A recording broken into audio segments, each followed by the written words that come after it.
comment prier le chapelet, comment méditer le rosaire? Nous avons là ce chapelet qui est comme un corps, mais qui est un corps qui reste sans vie si nous ne prions pas avec. Il ne s'agit pas d'avoir une collection de chapelets et de l'accrocher quelque part.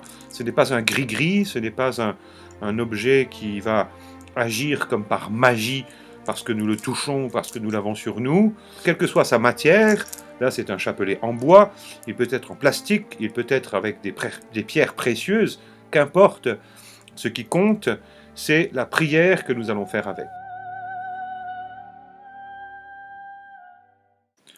Lorsque nous commençons la prière du rosaire, nous avons à l'extrémité du chapelet une croix. Et la première prière que nous allons faire, c'est en prenant la croix, nous allons exprimer la foi de l'Église, le credo. Il y a là quelque chose de très beau, car d'une part, c'est la foi qui va nous permettre d'entrer dans cette prière. Nous sommes tentés par l'idéologie, et souvent la foi chrétienne, même parmi des gens très engagés dans l'Église, est contaminée par des idéologies. Il s'agit de rentrer dans une foi de plus en plus pure à l'école de Marie, qui est bienheureuse parce qu'elle a cru, et la foi que nous allons exprimer, ce n'est pas notre opinion personnelle, c'est la foi de l'Église. Nous sommes soutenus par toute une communauté, une armée qui est mobilisée dans la foi. Et donc nous sommes reliés les uns aux autres par la prière du credo que nous disons en tenant la croix. En tenant cette croix, nous repensons à la parole du Seigneur qui nous dit « Celui qui veut être mon disciple, qu'il renonce à lui-même, qu'il prenne sa croix et qu'il me suive. » Le salut nous vient de Jésus crucifié, Jésus ressuscité. C'est la croix qui est l'étendard de la victoire et Jésus nous invite à porter notre croix. Ainsi, nous-mêmes, lorsque nous allons commencer notre prière, nous nous souvenons de cette parole de l'Écriture comme pour mieux nous situer aussi à cette place du disciple. Renoncer à nous-mêmes, c'est déposer nos intentions, c'est présenter nos besoins, c'est confier notre vie, la vie de nos proches, la vie de l'Église, la vie du monde.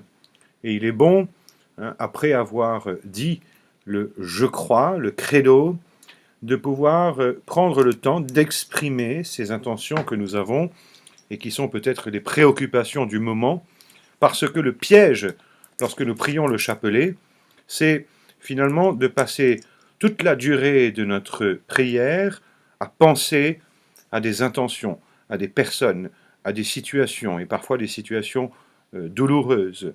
Et si nous le faisons ainsi, alors parfois on n'y arrive pas parce que ce sont des situations qui nous prennent aux tripes et dont on ne peut pas faire abstraction, mais il nous faut apprendre à déposer ces intentions au départ, parce que la prière du chapelet, la méditation du rosaire, précisément, va nous aider à nous décentrer de nous-mêmes, à nous décentrer de nos besoins, de nos préoccupations, pour nous tourner vers Jésus avec Marie. Nous tourner vers celui qui nous sauve et le contempler avec Marie. Donc, les prières qui vont suivre, un Notre Père d'abord, puis 3 Je vous salue Marie et un Gloire au Père.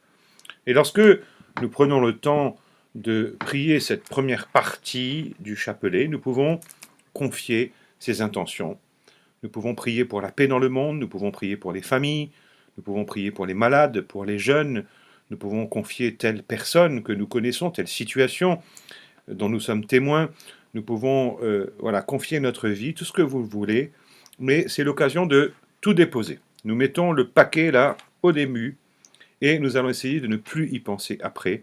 Et c'est un acte de foi aussi, de confiance, que de croire que ce n'est pas à force de répéter nos intentions que nous allons être exaucés. Dieu qui sait toutes choses, il sait ce pourquoi nous voulons prier, il veut nous exaucer, il veut parfois purifier notre prière, mais il nous invite surtout à nous rendre disponibles pour accueillir ce qu'il veut nous dire, pour accueillir ce qu'il veut nous donner.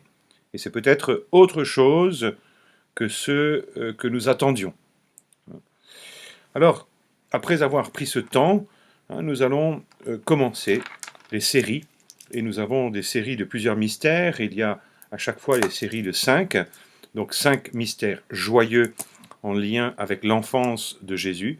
5 mystères lumineux qui sont plutôt liés à sa vie publique. 5 mystères douloureux qui sont liés aux souffrances de sa passion. Et 5 mystères glorieux qui partent de la résurrection. C'est toujours en lien avec la personne de Jésus et avec Marie que nous allons entrer dans ces mystères. Les premiers mystères, qui sont les mystères joyeux, vont nous faire donc entrer dans l'enfance de Jésus. Et Marie est particulièrement témoin de cette enfance, puisque le premier mystère est l'Annonciation, qui est le moment par excellence où tout bascule par le oui de Marie. En elle, le Verbe s'est fait chair, Dieu vient habiter parmi nous. Donc c'est le point de départ de tous les mystères, et nous pouvons donc nous référer aux textes de l'Évangile. Et ces textes de l'Évangile, il est bon de les méditer par ailleurs, puisque lorsque nous sommes en train de marcher, lorsque nous sommes dans les transports, lorsque nous sommes en train de prier le chapelet dans un contexte dans lequel nous n'avons pas notre Bible sur nous, il est bon d'avoir pris le temps par ailleurs à d'autres moments de bien méditer sur ces textes, pour bien les scruter, pour qu'ils s'impriment en nous, et de manière à ce que lorsque je prie mon chapelet, que je médite le rosaire, en m'arrêtant sur tel mystère, en l'énonçant, premier mystère joyeux, l'Annonciation, je puisse vraiment me représenter la scène. Alors parfois, si nous avons la possibilité de mémoriser quelques versets, cela nous fait du bien de redire ces versets. C'est la parole de Dieu qui peut être directement liée au mystère sur lequel nous méditons, ou qui peut être liée mais sans être directement dans le texte en question, comme par exemple dans l'évangile de Jean, on lit au chapitre 3, verset 16, « Dieu a tant aimé le monde qu'il a envoyé son Fils ». Et si nous méditons sur ce verset, cela convient parfaitement au mystère de l'Annonciation, puisque c'est le mystère dans lequel nous méditons sur la venue du Fils parmi nous, pour nous sauver. Donc nous énonçons le mystère, et après avoir énoncé le mystère, nous pouvons redire à voix haute un verset biblique, soit parce que nous le lisons, soit parce que nous le connaissons par cœur, et nous prenons un temps de silence, non pas pour penser à nos intentions, à nos besoins, ou aux besoins de nos proches, mais pour fixer notre attention sur cette scène de l'Évangile. Et donc nous allons chercher à nous tourner vers Jésus pour contempler Jésus. Et là, nous sommes vraiment au cœur de la prière du rosaire, qui va nous mettre en contact avec les mystères de la vie de Jésus, les moments de sa vie, et c'est par lui que nous sommes sauvés. Donc c'est par ce contact intérieur dans notre méditation que nous allons pouvoir accueillir le salut qu'il nous donne dans la réalité concrète de notre vie. De même qu'il y a des mystères joyeux, des mystères lumineux, des mystères douloureux et des mystères glorieux sur lesquels nous allons méditer, notre vie elle-même est marquée par des événements joyeux, des événements lumineux, des événements douloureux ou des événements glorieux. Et donc, il s'agit pour nous d'entrer vraiment comme dans une greffe, dans un cœur à cœur, de relier notre vie à la vie du Christ pour lui permettre d'établir comme une perfusion dans notre existence pour que nous puissions bien accueillir le salut qu'il nous donne. Et cela, nous allons le vivre avec Marie. Donc, il s'agit de contempler Jésus, et qui mieux que Marie l'a contemplé, puisque nous parlons des scènes de l'enfance de Jésus. Mais si nous regardons aussi la vie publique, les noces de Cana, Marie est présente. De même, à la croix, nous savons que Marie est présente. Et dans les mystères glorieux, il y a le mystère de la Pentecôte, Marie est présente. Donc elle est présente dans un grand nombre de ces scènes de l'Évangile sur lesquelles nous méditons. Et même si les textes bibliques ne nous parlent pas explicitement de sa présence à tous les moments de la vie de Jésus, nous savons que Marie retenait tous les événements et les méditait dans son cœur. Donc c'est une des grâces de Marie que de pouvoir laisser s'imprimer dans sa mémoire toutes les scènes de la vie de Jésus et de pouvoir ainsi constituer comme un réservoir dans lequel elle va puiser pour méditer. Combien il est nécessaire que notre prière soit nourrie par la méditation centrée sur Jésus, la méditation qui est nourrie par la parole de Dieu, et la méditation avec celle qui est le modèle de la prière par excellence, la Vierge Marie. Donc le chapelet nous entraîne dans cette intériorité, et il s'agit pour nous donc de bien prendre le temps d'énoncer le mystère, de laisser résonner un verset biblique, de faire un temps de silence, comme pour mieux marquer une pause et prendre le temps de nous représenter cette scène de l'Évangile. Et nous allons donc ensuite réciter les prières qui sont des prières que nous utilisons par ailleurs dans d'autres circonstances. D'abord, le Notre Père, qui est la seule prière que Jésus nous enseigne.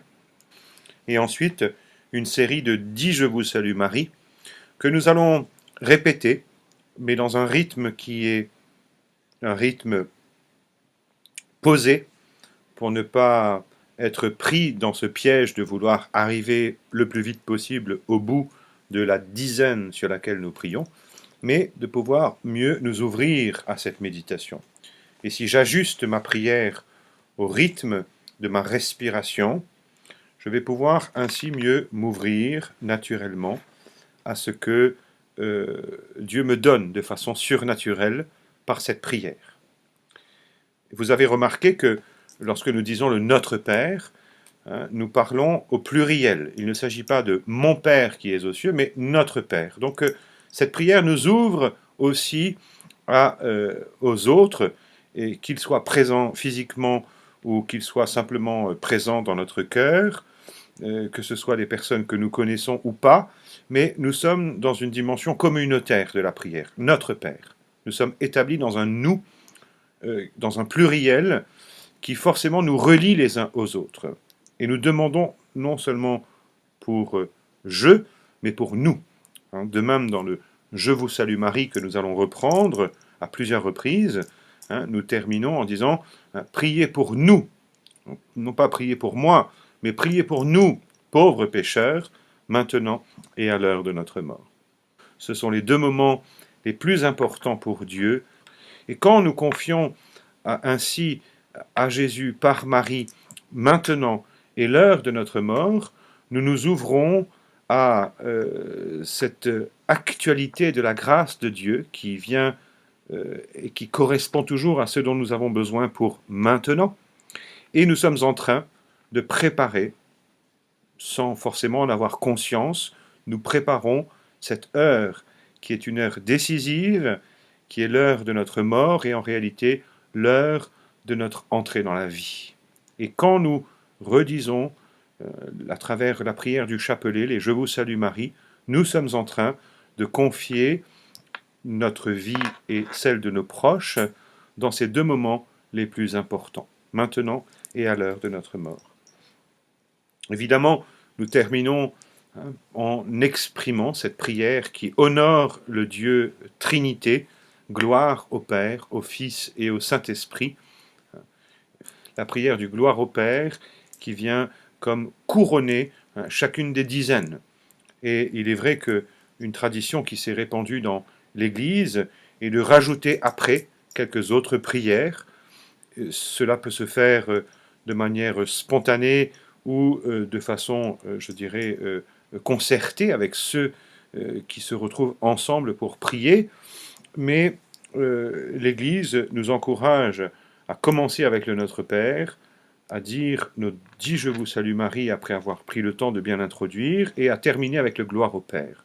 Dans beaucoup de communautés, nous trouvons la prière enseignée par Marie à Fatima, Ô mon Jésus, pardonne-nous nos péchés, préservez-nous du feu de l'enfer, une prière que Marie demandait aux petits enfants de Fatima, aux voyants de Fatima, de redire durant la méditation du rosaire.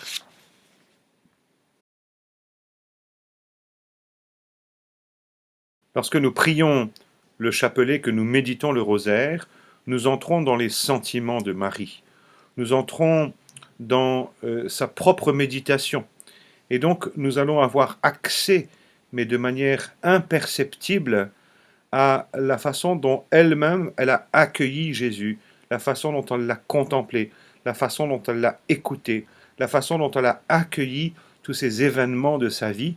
Elle nous donne accès de façon imperceptible, mais ce qui fait qu'il se passe quelque chose en nous qui va nous relier à Jésus de manière plus efficace, puisque nous le vivons avec Marie, qui est parmi toutes les créatures, celle qui a été et qui est encore la plus proche de son Fils, Jésus.